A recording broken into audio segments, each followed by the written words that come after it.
Efendim geçmişten gelen güzelliğini günümüze kadar taşıyarak bizlere doğal ve kültürel güzelliklerini sergileyen bir il ve ilçemizden sesleniyoruz sizlere bu hafta. Sakarya'nın Akyazı ilçesindeyiz efendim. Ben Gülseren, Yeşilçam'ın işletmecisiyim. 2 senedir devam ediyorum. Mutfağımızda neler pişiyor burada? Kiremitte kaşarlı mantarlı balığımız var, alabalığımız. Güveç köftemiz var, pide çeşitlerimiz, ızgara çeşitlerimiz. İsterseniz mangal veriyorum, semaverimiz var, serpme kahvaltımız var.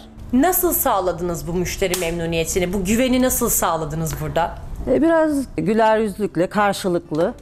Onlara söylemek istediğim nasıl hatalarımı da söylemelerini istedim. Çünkü ilk başladığım için öyle birbirimize anlayışla. Harika, süper. Peki bunun dahilinde ben ailenizle beraber bu işletmeye dair ileriye dönük hedeflerinizden bahsedecek olursam neler planlıyorsunuz? Biraz daha iyi gitmek istiyorum.